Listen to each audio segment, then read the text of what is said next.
Okay, so I'm going to start with the Summer Slaw, and as you can see here, I have everything kind of ready to go on my plate. I'm going to be using some of this stone ground salt-free mustard a little bit later, but I just wanted to show that to you. And what we're going to do is, I've prepped some of this, some needs a little more prep, but I'm going to be using my food processor today to make this slaw. Now generally when you're making a coleslaw or some kind of slaw, you are using a food processor with the chopping blade, cutting blade on there. Or you can use the good old-fashioned grater. Or you can use something like this, which is a spiralizer. And if you've never seen one of these, I'll just show you real quick because it's also a really nice option. And it works best with firm vegetables like jicama, zucchini, carrots. And what you do is you just put it right there on the peg, push down, and then turn. And these generally come with different sized blades. Mine came with 3 different blades, and I'm using the middle size. But it just spiralizes your veggies. So you could also do this instead of using the food processor, which I'm going to do here in a sec. When I do this, I give it like at least 1 chop with my chef's knife, just so everything isn't in such long ribbons. So I just want to show this to you. This is on my website store if you're interested in looking at it. It's inexpensive and it's a great little tool. There are many brands of these. This is the only one I've ever used. Some of them go sideways, but this is great. I use it with vegetables. I use it with potatoes. I mean, potatoes is a vegetable, but to make hash browns, I guess is what I'm saying, and then to make salads. It's really kind of nifty. So just know if you don't have a food processor, you can still make this salad with a spiralizer or just a traditional grater.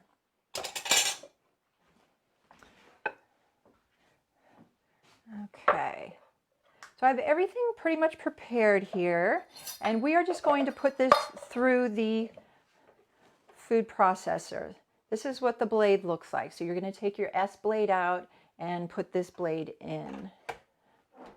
And just turn it until it sits nicely on there. Go ahead and put your top on your food processor. Make sure it's locked. And take the pusher out because we're going to be putting things through the chute here at the top. So I've got most everything ready. I didn't cut the ends off my zucchini. I don't know why. But you want to cut the pieces so that they will fit through this diameter.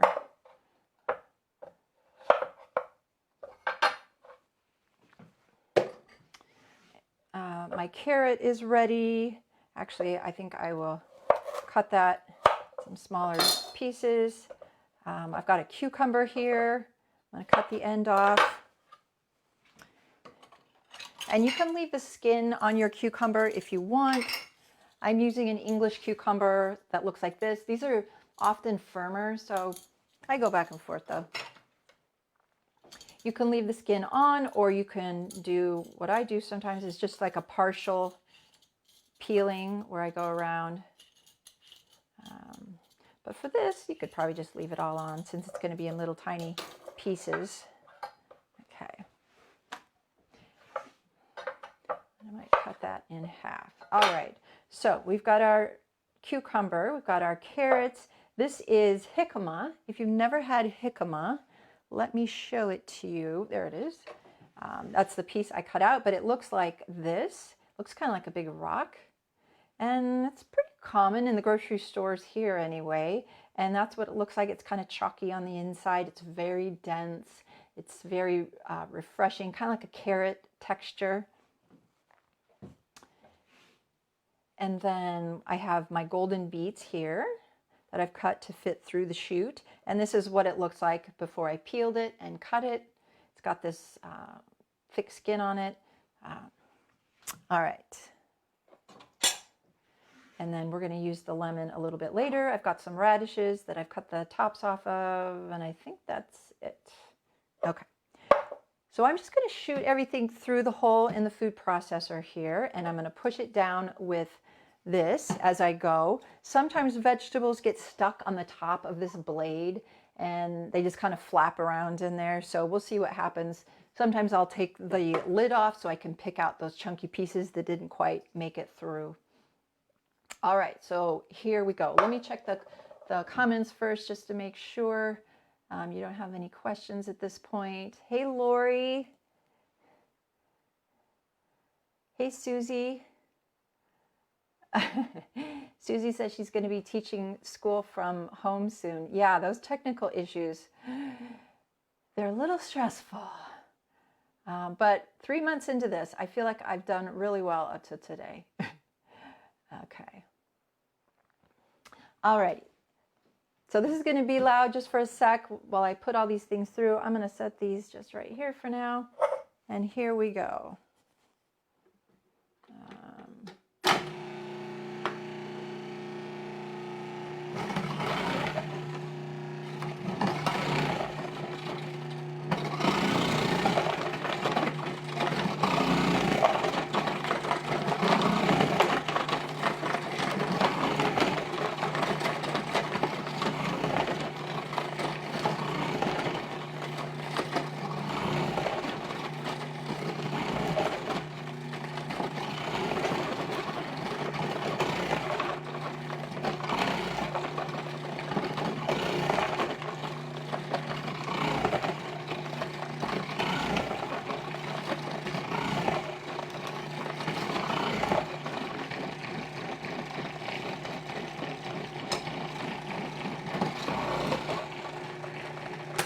All right, there we go. It goes pretty fast.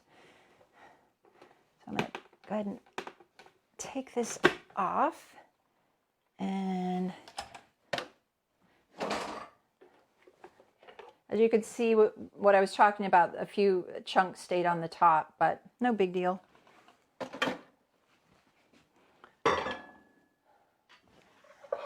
So now we're going to get a medium bowl and a spatula. Oh, and I wanted to mention another way that you could do slaw. You could use your mandolin like this with the thin little julienne cutter attachment on it and just push your vegetables. This pushes down into the vegetable to hold it, and then you just go. All right.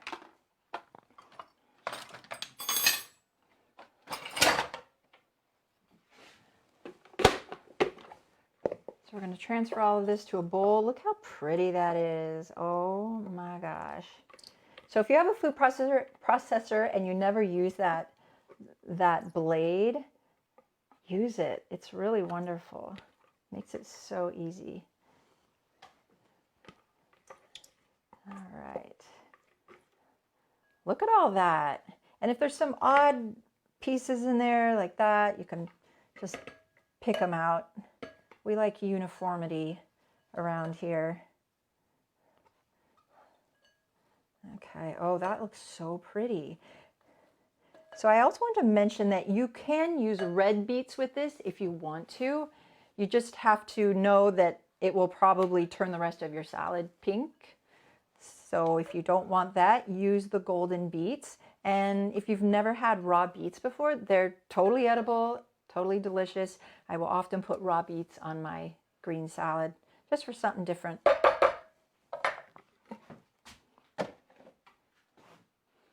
Is there anything else you guys can think of that would be good added to this? You could add some apple. What else would be a nice firm thing? Celery. Yeah, so don't feel like you need to just do it this way. Add other things if you have them and you want to try them out. Ooh, that looks good. Okay, so I'm going to set this aside and we're going to make the dressing. Let me move my food processor here. Ooh. Okay. So now we're going to make the dressing. This dressing is super easy. It's just a light dressing. You don't even need a blender for it. Okay, so the first thing we're going to do is some lemon juice. And isn't this funny? This is the lemon juicer that I have used for years. I just love it. It's so old. I probably got it at the thrift store. I don't remember. Maybe my mom gave it to me. I just like doing it. I like squeezing my lemons the old-fashioned way. I do have another type of lemon squeezer that I'll show you a little bit later. But I think we're just going for 3 tablespoons lemon juice. Generally in a, average medium-sized lemon, you get 3 to 4 tablespoons. If I had an electric juicer, I don't know that I would want to use it just for 1 lemon. So it's kind of nice to have the manual one here. Okay.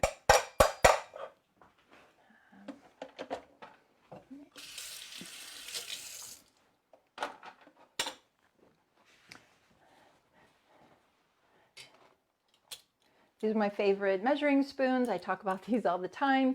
If you guys are interested in any of my favorite stuff, just check out my store at straightupfood.com. I love these because they have 2 ends. They have a jar end and a round end, and they also stick together because they have a magnet in the middle. So I love these.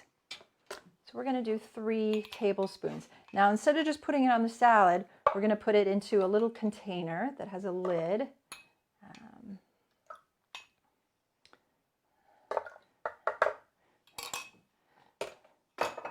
All right, so that's 3 tablespoons lemon juice. If you didn't have lemon juice, you could use lime juice. Certainly, the 2 are fairly interchangeable. Now we're going to do 2 tablespoons of mustard. If you are looking for a completely salt-free mustard, no salt added, this is the one to get, Westbury Natural.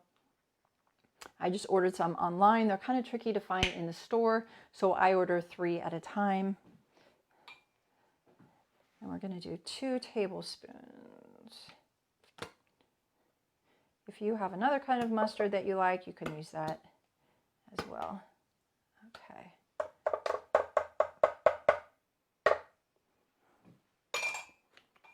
And then next, just a ½ teaspoon of dried Italian herb seasoning. And this is what I'm using.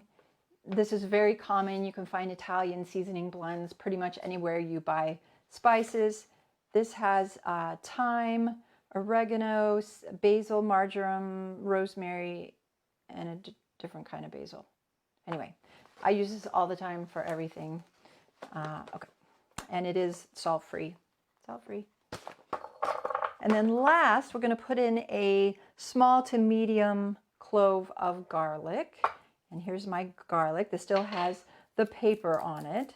So I'm going to show you how to get that paper off. This is just one way. This is I love showing this, my little garlic sleeve.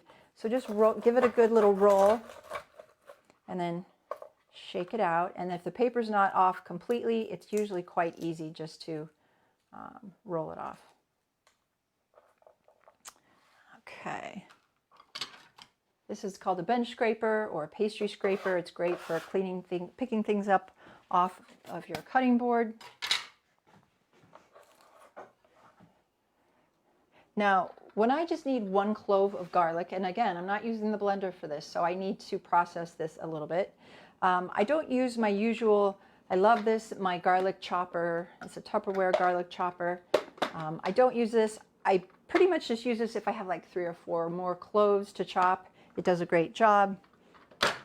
I am going to, you could use your chef's knife to finely chop that if you want, or you can use a garlic press.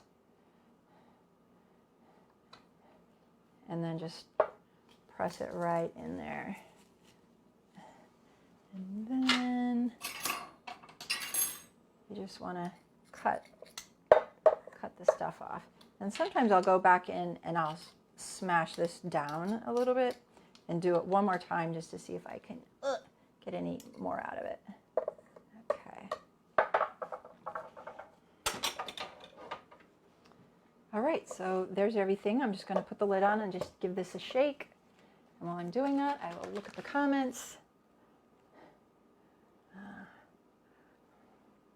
Hi, Deborah. Yeah, those measuring spoons are amazing. Oh, red cabbage. Yeah, Katie, red cabbage would be really pretty in here. Really pretty. Green cabbage would work too.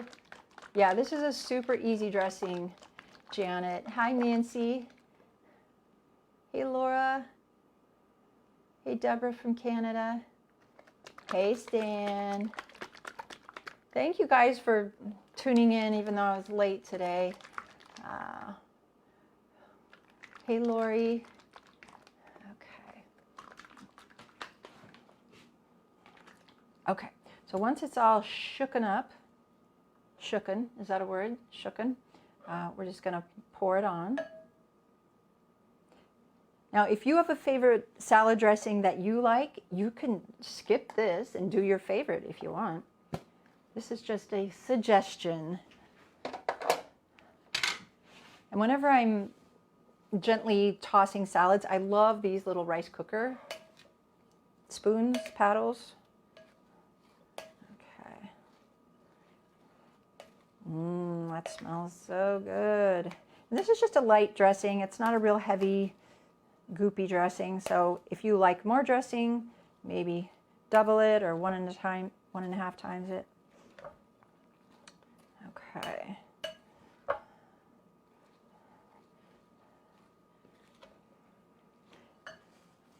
And then we want to get a cute bowl, even if you're just making it for you and your family at home. It's nice to have a cute little dish. This is a cute bowl too, but this is just perfect for these colors and this salad because we eat with our eyes as well. So we want it to look appealing. It's like having a good frame for your picture on the wall. Frames matter. Okay. I don't like seeing a beautiful picture with a bad frame. Ooh. Okay. All right. That's a perfect bowl for that. Perfect size.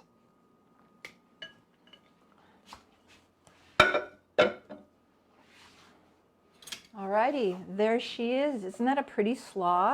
You could also add some fresh herbs to this, some basil or parsley. I maybe wouldn't put it through the food processor, but just chop it and throw it in if you want. Let me take a bite for you.